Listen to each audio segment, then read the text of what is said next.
So I was reading something very interesting this morning. It had to do with a coach's take on Conor McGregor versus Michael Chandler. And it was a very astute breakdown. I mean, it talked about the wrestling prowess of Chandler. It talked about Conor being a southpaw and how well he strikes. It even made a comparison of an opponent that Conor's already had in Chad Mendes. Almost as though this was Chad Mendes versus Conor McGregor part 2. Let me stop you right there. Do any of you guys see this that way? Do any of you guys care to sit around a water cooler and discuss with the boys about the time McGregor fought Mendes because Mendes used to be a wrestler and Conor wasn't, and even though that was years ago and they were in a different weight class, but this is kind of, what are you talking about? Where did this comparison come from? And it wasn't done by a dumb guy. By the way, I'm just asking, do any of you share that? Do any of you feel that? Do any of you at all, even in the slightest, care about the X's and O's of Conor McGregor versus Michael Chandler? These two guys right now are fighting for nothing. These two are openly fighting for your money. These two have not agreed upon a weight class. Are you aware of that? When this was announced, it was 170 pounds. That got fixed, and that got corrected to 155 pounds, which got stepped on again by the participants themselves. So we have two guys that are fighting, and they believe it's 170 pounds. The person putting the fight on says that it's 155 pounds. All of us don't really care, but it does matter that you guys have had this talk and that you guys at least know what the weight class is. And as far as breaking down the mere fact that Michael Chandler had NCAA experience and comparing that to Chad Mendes, who had NCAA experience, who was 10 years ago at 145 pounds and brought in on short notice, what comparison are you possibly talking about? Why are you possibly making that comparison? And about what? What are you saying?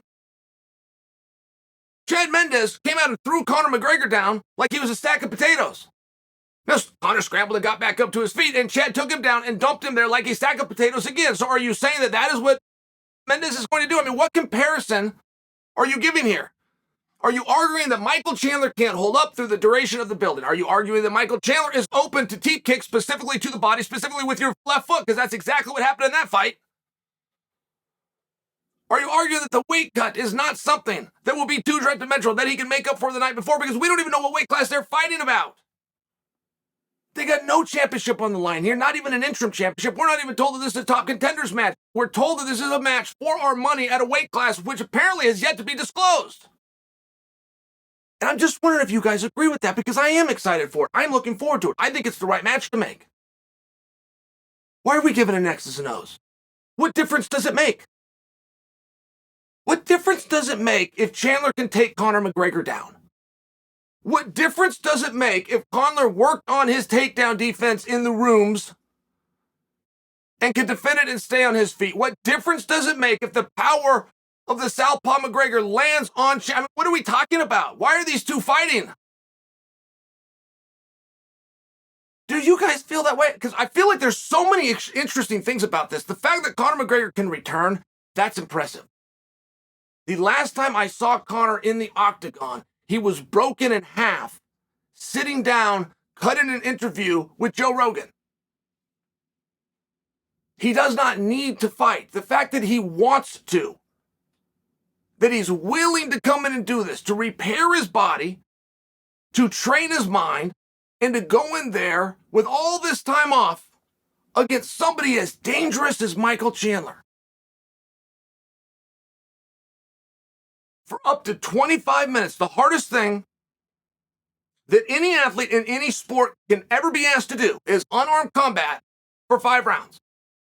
There is no sport anywhere that is more difficult. And Conor is volunteering to do that against one of the best guys in the world at a weight class that apparently they haven't quite flipped a coin and settled in on yet.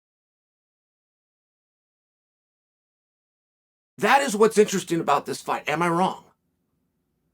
That is what's interesting about the heart and the soul of this fight. Am I wrong?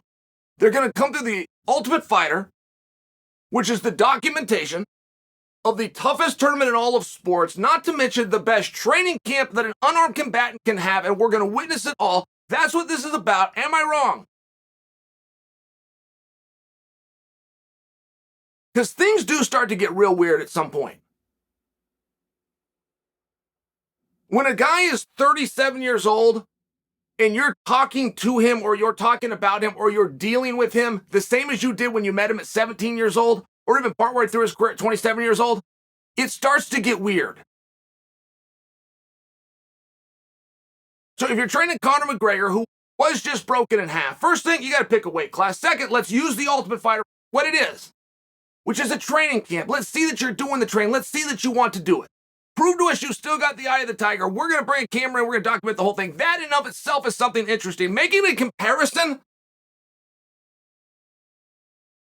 to a down-the-road fight at a weight class that nobody can seem to determine on a date that is yet to be picked, and seeing a distinction between Division I wrestling from the University of Missouri that Michael Chandler has in his past and Cal Poly wrestling experience that Chad Mendez once had, and putting Conor in the middle of them and saying he could do it. It's just quite enough, and it's just not what this match is about.